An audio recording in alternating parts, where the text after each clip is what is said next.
ನಮಸ್ಕಾರ, ವಿಶ್ವವಾಣಿ ಟಿವಿಗೆ ಸ್ವಾಗತ.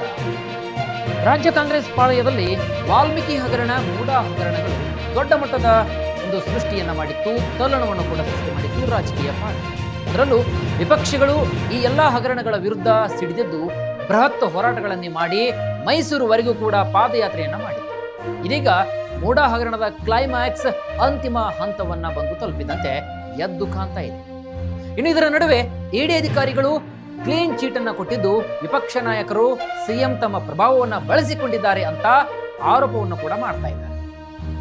ಇತ್ತ ಸಿಎಂ ಸಿದ್ದರಾಮಯ್ಯ ಮಾತ್ರ ನನಗೇನು ಗೊತ್ತೇ ಇಲ್ಲ ಅಂತ ಮತ್ತೆ ಅದೇ ರಾಗ ಅದೇ ಹಾಡನ್ನ ಹಾಡಿದ್ದು ಜನವರಿ 27 ಅಂದ್ರೆ ಸೋಮವಾರ ಹೈಕೋರ್ಟ್ ಮಹತ್ವದ ತೀರ್ಪನ್ನು ಕೂಡ ಹೊರಡಿಸಲಿದೆ. ಇದೇ ಹೊತ್ತಿನ ವಿಶೇಷ.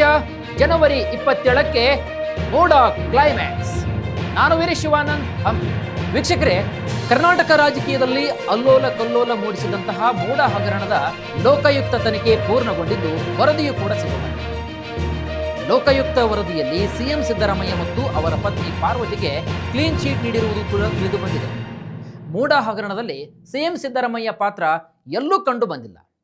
ಡಿನೋಟಿಫೈ ಮಾಡುವಾಗ, ಭೂ ಪರಿವರ್ತನೆ ಮಾಡುವಾಗ ಅಧಿಕಾರಿಗಳು ನಿಯಮಗಳನ್ನ ಉಲ್ಲಂಘನೆ ಮಾಡಿದ್ದಾರೆ ಅಂತ ಲೋಕಾಯುಕ್ತ ತನಿಖಾ ವರದಿಯಲ್ಲಿ ಉಲ್ಲೇಖಿಸಲಾಗಿದೆ.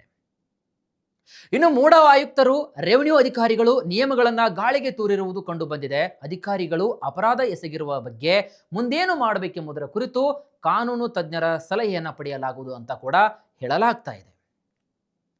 ಮೂಡ ಹಗರಣದ ತನಿಖಾ ವರದಿಯನ್ನ ಲೋಕಾಯುಕ್ತ ಅಧಿಕಾರಿಗಳು ಸೋಮವಾರ ಹೈಕೋರ್ಟ್ಗೆ ಸಲ್ಲಿಕೆ ಮಾಡಿದ್ದು, ಲೋಕಾಯುಕ್ತ ಎಸ್ಪಿ ಟಿಜೆ ಉದ್ದೇಶ್ ನೇತೃತ್ವದಲ್ಲಿ ತನಿಖೆಯನ್ನ ನಡೆಸಿ ವರದಿಯನ್ನ ಸಿದ್ಧಪಡಿಸಲಾಗ್ತಾ ಇದೆ.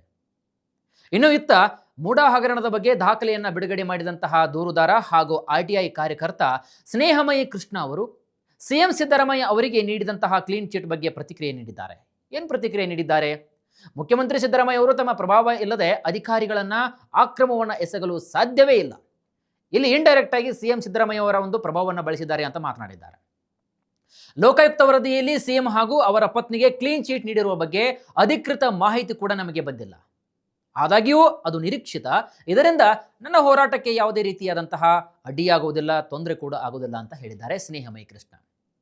ಇನ್ನು ಸಿಎಂ ಪ್ರಭಾವ ಇಲ್ಲದೆ ಅಧಿಕಾರಿಗಳು ಅಪರಾಧವನ್ನ ಮಾಡಲು ಸಾಧ್ಯವೇ ಇಲ್ಲ.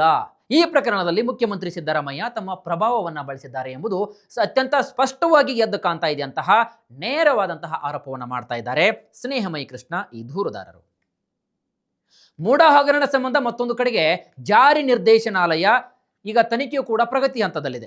ಇದರ ನಡುವೆ ಹಗರಣದ ತನಿಖೆಯನ್ನ ಸಿಬಿಐಗೆ ವಹಿಸಬೇಕು ಅಂತ ಮನವಿ ಮಾಡಿ ಸಲ್ಲಿಕೆಯಾಗಿರ್ತಕ್ಕಂತಹ ಅರ್ಜಿಯ ವಿಚಾರಣೆಯು ಹೈಕೋರ್ಟ್ ಅಂದ್ರೆ ಕರ್ನಾಟಕ ಹೈಕೋರ್ಟ್ನಲ್ಲಿ ನಡೀತಾ ಇದೆ. ಜನವರಿ 27ರಂದು ಸಿಬಿಐ ತನಿಖೆ ವಿಚಾರವಾಗಿ ಹೈಕೋರ್ಟ್ ತೀರ್ಪು ನೀಡುವ ನಿರೀಕ್ಷೆ ಕೂಡ ಇದೆ. ಇನ್ನು ಅದಕ್ಕೂ ಮುನ್ನ ವೀಕ್ಷಕರೇ, ಲೋಕಾಯುಕ್ತ ಅಧಿಕಾರಿಗಳು ತನಿಖಾ ವರದಿಯನ್ನ ಕೋರ್ಟಿಗೆ ಸಲ್ಲಿಕೆ ಮಾಡಿದ್ದಾರೆ. ಹೀಗಾಗಿ ಪ್ರಕರಣದ ಬಗ್ಗೆ ಕುತೂಹಲ ಇದೀಗ ಮತ್ತಷ್ಟು ಹೆಚ್ಚಾಗಿದೆ. ವೀಕ್ಷಕರೇ, ಮೂಡ ಹಗರಣದ ಬಗ್ಗೆ ತನಿಖೆ ಮಾಡುವಾಗ ಇದೇ ಇಡಿ ಅಧಿಕಾರಿಗಳು ತುಂಬಾ ಇಂಟ್ರೆಸ್ಟಿಂಗ್ ವಿಚಾರವನ್ನು ಹೇಳ್ಕೊಂಡಿದ್ದಾರೆ. ಏನಪ್ಪಾ ಅಂದ್ರೆ, ಮೂಡ ಹಗರಣದಲ್ಲಿ ಕೋಕೋನಟ್ ಕೋಡ್ ವರ್ಡ್ ಅನ್ನ ಬಳಸಿ ಅಕ್ರಮ ವ್ಯವಹಾರವನ್ನ ಮಾಡಲಾಗಿದೆ ಅಂತ ಇಲ್ಲಿ ಇಡಿ ಅಧಿಕಾರಿಗಳು ಬಹಳ ಸ್ಪಷ್ಟವಾಗಿ ತನಿಖಾ ತಮ್ಮ ವರದಿಯಲ್ಲಿ ಉಲ್ಲೇಖಿಸಿದ್ದಾರೆ. ಮೂಡ ಹಗರಣದಲ್ಲಿ ಸಿಎಂ ಸಿದ್ದರಾಮಯ್ಯ ಪಾತ್ರ ಎಲ್ಲೂ ಕಂಡು ಬಂದಿಲ್ಲ. ಡಿನೋಟಿಫೈ ಮಾಡುವಾಗ, ಭೂ ಪರಿವರ್ತನೆ ಮಾಡುವಂತಹ ಅಧಿಕಾರಿಗಳು ನಿಯಮಗಳನ್ನ ಗಾಳಿಗೆ ತೂರಿ ಉಲ್ಲಂಘಿಸಿದ್ದಾರೆ ಅಂತ ಲೋಕಾಯುಕ್ತ ತನಿಖಾಧಿಕಾರಿಗಳು ಉಲ್ಲೇಖಿಸಿದ್ದಾರೆ. ಇನ್ನು ಮೂಡ ಆಯುಕ್ತರು, ರೆವಿನ್ಯೂ ಅಧಿಕಾರಿಗಳು ನಿಯಮಗಳನ್ನ ಗಾಳಿಗೆ ತೂರಿರುವುದು ಕಂಡು ಬಂದಿದೆ. ಮಾಡಿರುವಂತಹ ಅಪರಾಧಕ್ಕೆ ಮುಂದೇನು ಮಾಡಬೇಕೆಂಬುದರ ಕುರಿತು ಕಾನೂನು ತಜ್ಞರ ಸಲಹೆಯನ್ನ ಪಡೆಯಲಾಗುವುದು ಅಂತ ಹೇಳಲಾಗ್ತಾ ಇದೆ. ಇನ್ನು ಮತ್ತೊಂದು ಕಡೆಗೆ ಇದೇ ಮೂಡ ಹಗರಣ ಸಂಬಂಧ ಜಾರಿ ನಿರ್ದೇಶನಾಲಯ ತನಿಖೆಯು ಕೂಡ ಪ್ರಗತಿಯಲ್ಲಿದೆ. ಇದರ ಮಧ್ಯೆ ಹಗರಣದ ತನಿಖೆಯನ್ನ ಸಿಬಿಐಗೆ ವಹಿಸಲೇಬೇಕು ಅಂತ ವಿಪಕ್ಷಗಳು ಮಾಡಿರುವಂತಹ ಅರ್ಜಿಯ ವಿಚಾರಣೆಯು ಕರ್ನಾಟಕ ಹೈಕೋರ್ಟ್ನಲ್ಲಿ ನಡೀತಾ ಇದೆ.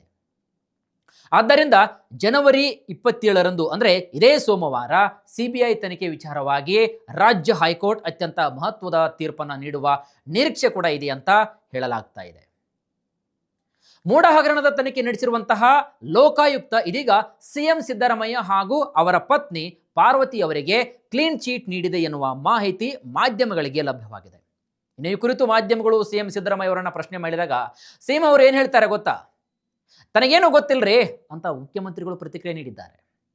ಇನ್ನು ಮೂಡಾ ಹಗರಣದಲ್ಲಿ ಜಮೀನು ಡಿನೋಟಿಫೈ ಮಾಡುವಾಗ ಮತ್ತು ಭೂ ಪರಿವರ್ತನೆ ಮಾಡುವಾಗ ಮೈಸೂರಿನ ಮೂಡಾ ಅಧಿಕಾರಿಗಳು ನಿಯಮಗಳನ್ನ ಉಲ್ಲಂಘಿಸಿದ್ದಾರೆ ಅಂತ ಲೋಕಾಯುಕ್ತದ ತನಿಖಾ ವರದಿ ಬಹಳ ಸ್ಪಷ್ಟವಾಗಿ ಹೇಳಿದೆ. ಆದರೆ ಈ ಪ್ರಕರಣದಲ್ಲಿ ಸಿಎಂ ಸಿದ್ದರಾಮಯ್ಯ ಹಾಗೂ ಅವರ ಪತ್ನಿ ಪಾರ್ವತಿಯವರ ಪಾತ್ರ ಎಲ್ಲೂ ಕೂಡ ಕಂಡು ಬಂದಿಲ್ಲ ಅಂತ ಹೇಳ್ತಾ ಇರುವುದು ಮತ್ತೊಂದು ಆಘಾತಕಾರಿ ಸಂಗತಿ ಅಂತ ಹೇಳಲಾಗ್ತಾ ಇದೆ. ಹಾಗಾದ್ರೆ ಈ ಎಲ್ಲ ಆರೋಪ ಪ್ರತ್ಯಾರೋಪಗಳಿಗೆ ಹೈಕೋರ್ಟ್ ಇದೇ ಜನವರಿ 27 ಅಂದ್ರೆ ಸೋಮವಾರ ತನ್ನ ಅಂತಿಮ ನಿರ್ಧಾರವನ್ನ ಪ್ರಕಟಿಸಲಿದ್ದು, ಮೂಡಾ ಹಗರಣದ ಮಹಾಪಾಶ ಸಿಎಂ ಸಿದ್ದರಾಮಯ್ಯ ಅವರಿಗೆ ಅವರ ಭವಿಷ್ಯವನ್ನ ನಿರ್ಧರಿಸಲಿದ್ದು, ಕೋರ್ಟ್ ಅಂತಿಮ ತೀರ್ಪು ಏನಾಗಲಿದೆ ಅಂತ ನಾವು ನೀವೆಲ್ಲರೂ ಕಾದಷ್ಟೇ ನೋಡಬೇಕಾಗತ್ತೆ. ಎಷ್ಟಾಗಿತ್ತು ಇವತ್ತಿನ ವಿಶೇಷ. ಮತ್ತಷ್ಟು ವೈವಿಧ್ಯಮಯ ಸುದ್ದಿಗಳಿಗಾಗಿ ನೋಡ್ತಾ ಇರಿ ವಿಶ್ವವಾಣಿ ಟಿವಿ.